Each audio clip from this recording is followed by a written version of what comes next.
gentlemen, welcome to Destiny Education Hanging with the Fellas podcast with your host, Twana.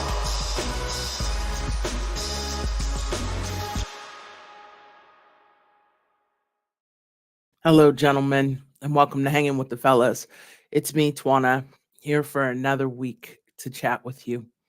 You know, it's official. The numbers are finally in, and it appears that you guys have truly loved what we've been doing with the finding a wife or the godly wife, the Proverbs 31 wife versus the worldly women.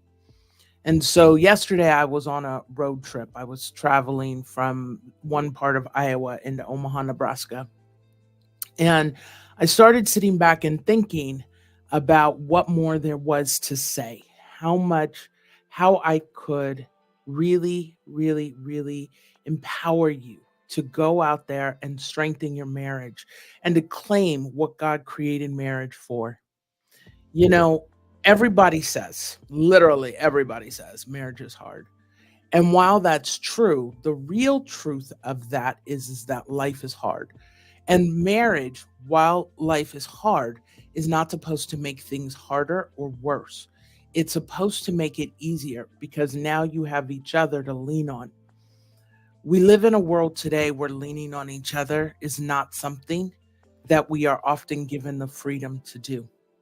And it's heart wrenching and it's gut wrenching. And more times than not, we end up in a situation where we really just don't know how to handle things. And so today I want to talk about that because there are some of you who are listening who are trying desperately to find a way to save your marriage, and you're looking for someone to give you the perfect answer, that one thing that's going to turn everything around. I wish that existed. Sometimes it does, but the probability of that is very low. And so, what I want to give you is this. Today, I want to start with Hosea, and we're going to come out of the New Living Translation. And the reason that I'm using the New Living Translation is because it's as plain English as you can get. And I don't want there to be any confusion as to what is being said or why it's being said. I want you to be able to see for yourself sometimes what has to happen in order for us to be a success. So let's start with verse 1 of Hosea 3 out of the New Living Translation. The Lord said to me, "Go and love your wife again.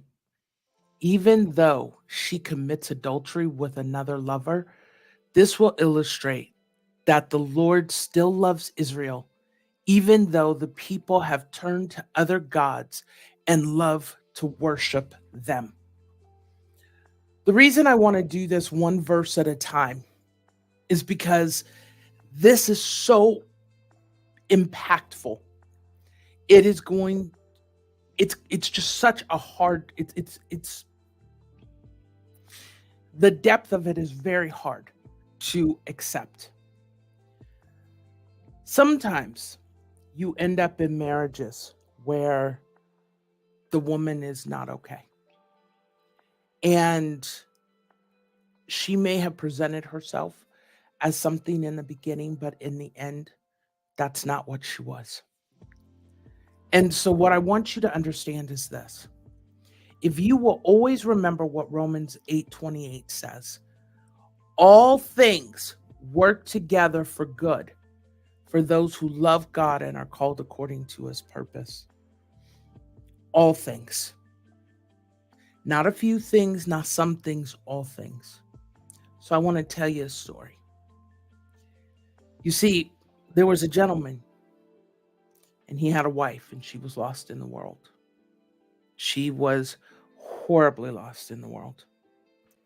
And she believed for the longest time that she was a servant of the Father. But while she would talk a good talk, Her walk was not in line with what the Father would require. And so this man would fast, he prayed, he did all of these things. And the marriage never came back together. It didn't get better. She didn't get better, and he didn't know how to fix it. And there were days that he would just sit with tears in his eyes, feeling like, how do I save my family? There was nothing that could be done. And so he went the route of separating. And one of the things I want you to notice in verse 1 is that God told Hosea, go and love your wife again, even though she commits adultery. She wasn't in the house. They had to go through the separation, but he had to go back for her. You see, while it looks to us like we have made a bad choice in marriage, the reality is that God's ways are not our ways. His thoughts are not our thoughts. And that's the hardest thing for us to understand. What God is saying when we look at Hosea chapter 3 and verse 1 is he's saying, I'm going to use this. This is what this represents. You see, your story tells a story. And people watching it, while they're watching it, they sit back and they ridicule you all the time. I don't know why you with that woman. I don't know, blah, blah, blah, blah. Listen, you got to keep that noise out of your head. You got to let them be them. You got to keep doing what you're doing and leave the results in the hands of the Father. Because what it looks like is happening and what's actually happening are two different things. You see, the man I'm telling you about, his wife, she got lost. I'm talking lost. Looking at the situation, there was no coming back for her. She wasn't going to get any better. But he stayed. And he stood. And he continued to fight. And he continued to stay steadfast in the things of the Lord. And let me tell you, there were days she would come to him and be like, if you love me, you would just buy me the alcohol while you were in the grocery store. Now, mind you, she's an alcoholic. No, he isn't buying her alcohol. What, I'm going to help kill you? Absolutely not. You think that was easy? You see, where there are addictions, there is manipulation. It's all about, how do I get my hands on the drugs? And so she would get angry. She would leave. And she would run out of the house and she would hop in her vehicle. And she would end up with a DUI, or she would end up with a ticket, or she would end up in prison. And it reached a point where she would call and say, come get me. And he had to say no. No. And then she would cuss him out. You ain't nothing. Who you think you are? You ain't nothing without me, blah. And she would go through that. And you have to understand that just as we have spoken previously about the spirit behind a person, it was the spirit behind her that was talking. And so he had to get off that phone and let her go through. And then she called back because there was no one else she could call. And so she called back, but she wasn't ready. She was still angry. And so he got off the phone and he let her go through. Finally, the moment came. And she said, I'm sorry. I need you to come and get me. And that was the moment he went and he got her. And it was a very different experience. You see, we always want to jump to save people. And I understand what it is to have that level of wiring, because believe me, it is odd and different. But as a female, I'm a fierce protector. The hardest thing is to take your hands off of it and say, absolutely not. What you're not seeing is what's happening on the back end. The more steadfast you are, the harder they have to change, because the more they hit a brick wall, and that brick wall doesn't allow them through. Hosea wasn't excited about going back and getting his wife. Let me tell you, this walk that I'm telling you about, that this man went through, this is a gut-wrenching walk. And you got to sit there and take it and look at it. And it's by the grace that you make it through, because I promise you, if you try to do this walk without the Father, without Jesus right there next to you, you won't make it. You'll end up on antipsychotic medication, all different sorts of things. Because what happens? Because you can't let it go. You can't stop.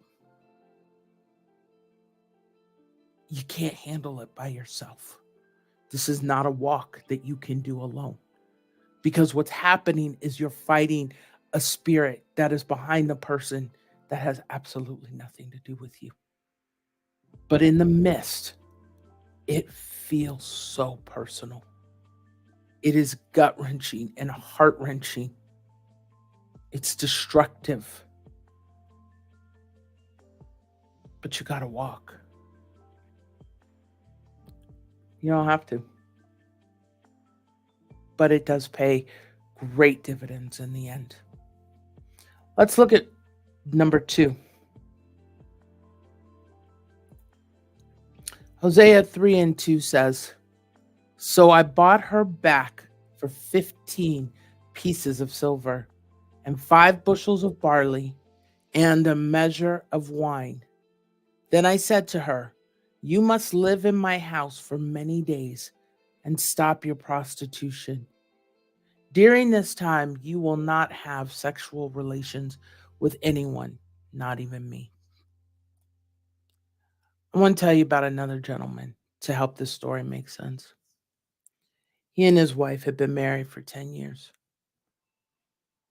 And while she wasn't sure if she was pregnant with his baby or another man's baby, she sat there and said that these other men would do so much more for her, that they would protect her. Now, I want you to know something about this wife. She never worked, very rarely worked, while the two of them were together. He was the provider. And he chose to stay. And he chose to let her say the things that she said. Here's the problem. That was a situation where she needed a separation. Oh, she would have been mad. She would have blamed him. But she would have been forced to make a choice. And the wonderful thing about her family is that they would not have let her run away. They at some point would have made her face what she was doing, because ultimately she was doing wrong. She was doing wrong.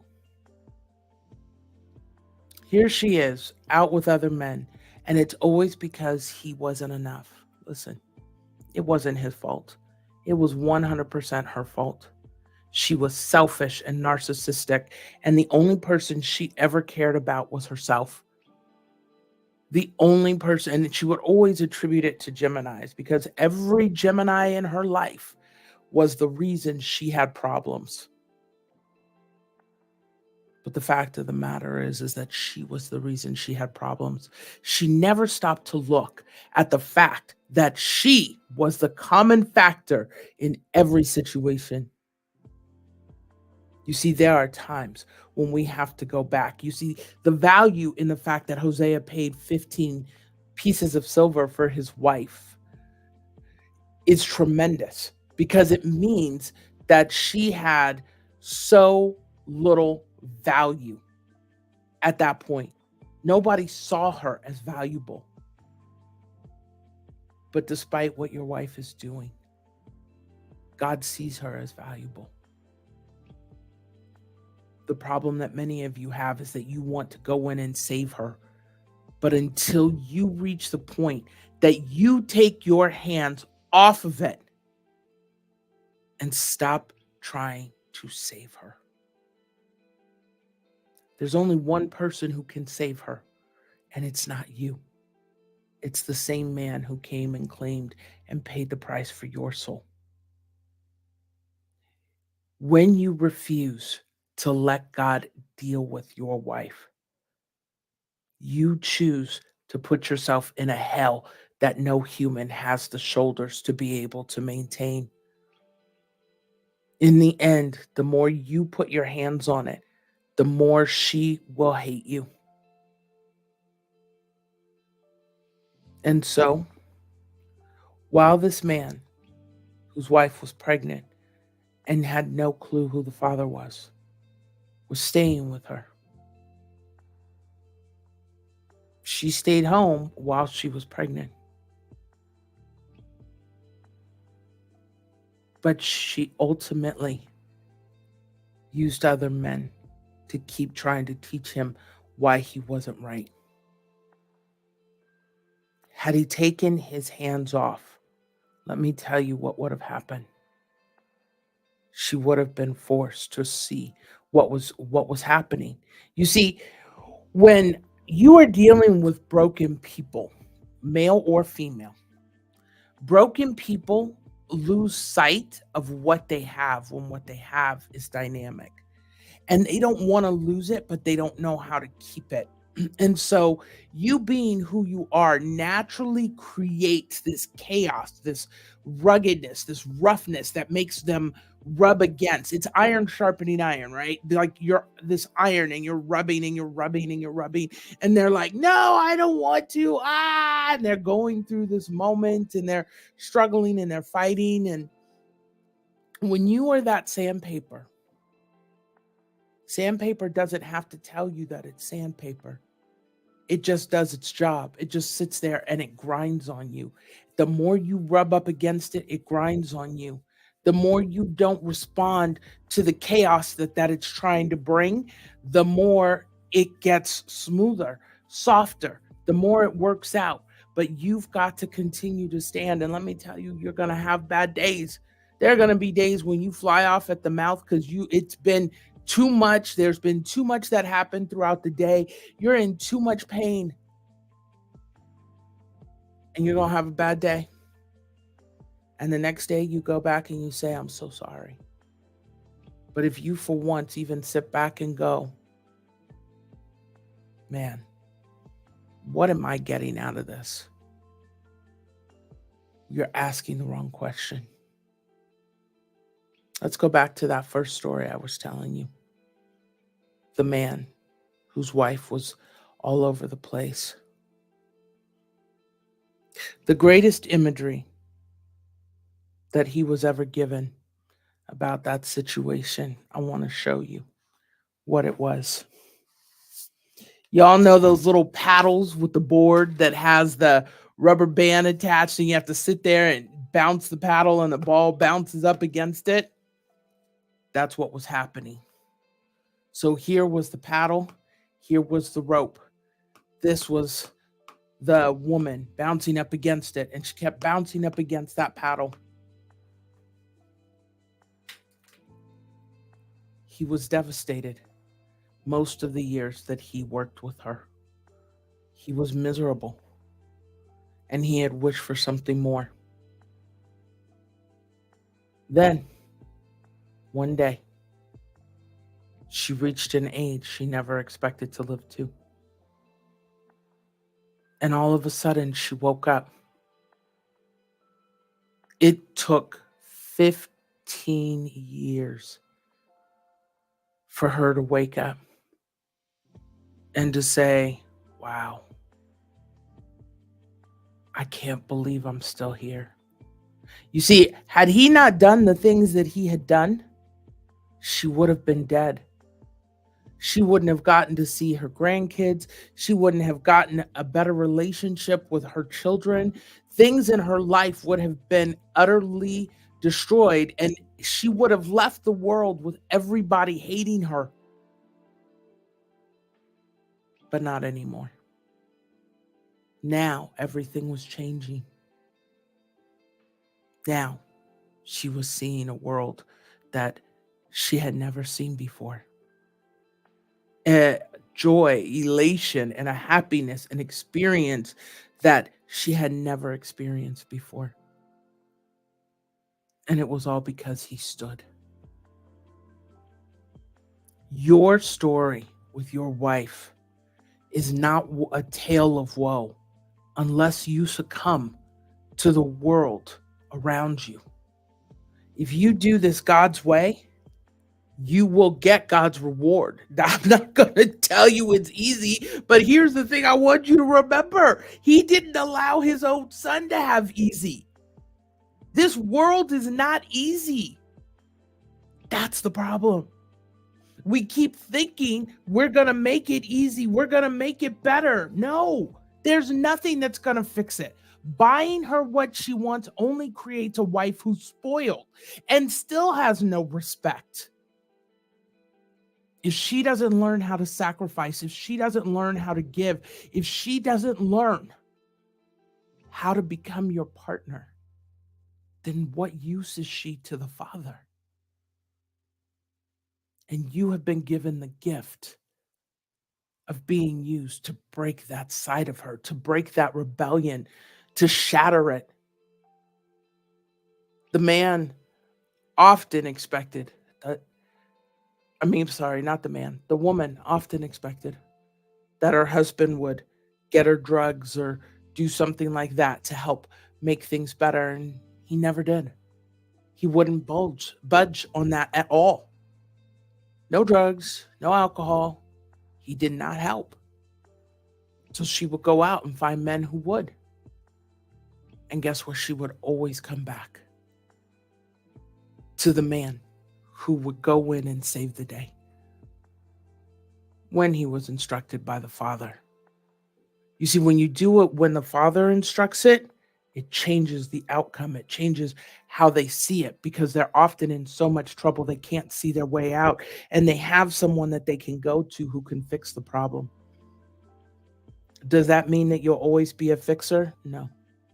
The way that women are wired, they eventually break and they will fall in love with the man who has consistently stood by him. And you will see a life that you never thought was going to be possible with this person. And it is truly one of the most amazing experiences you will ever have. I want you to understand that. When you are walking with God, it is never what it appears to be. It is always worse looking than it actually is. But you got to hang tight and you have to hang in there.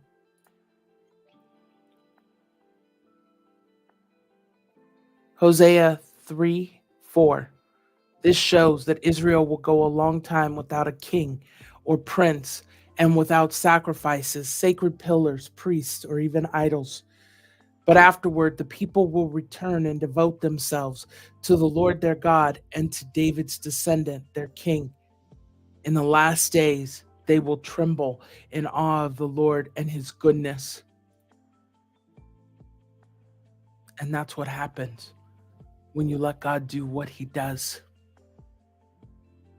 The benefit is there. Will you still love? I don't know. Because that's a choice.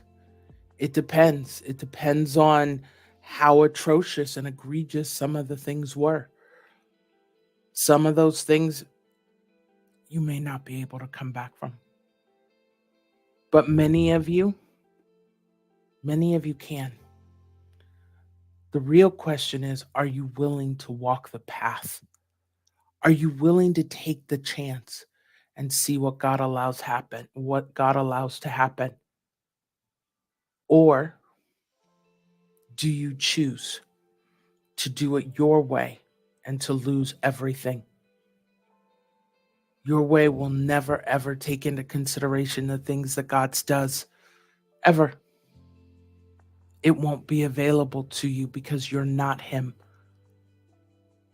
You will see things on a surface level. You'll be looking at a forest in between the trees. You can't see the bird's eye view that he has.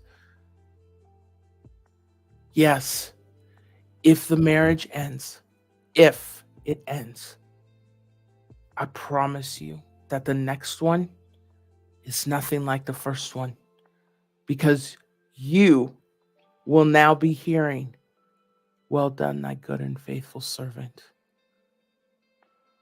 And when he sends you the next one,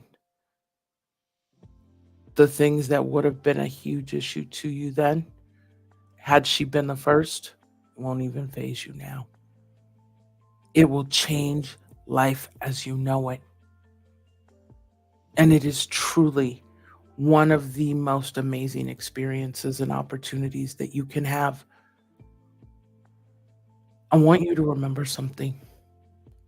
Every experience you have is a chapter, a book in your own Bible, the book of the Bible with your name on it.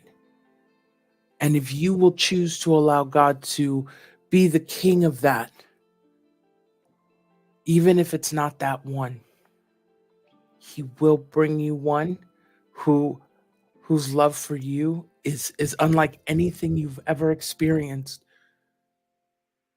And if you don't feel like you've ever known what real love feels like, be prepared, because now the shoe will be on the other foot and you will have the potential to do the harm to the next woman that was done to you by the first. You don't want to be there. Allow yourself to experience what it's like to see yourself differently, to figure out who you are, and use this time while God is working on your wife to become the man that he designed you to be. So that if for some reason it should end and he doesn't choose to restore her, you will be ready when the next one comes.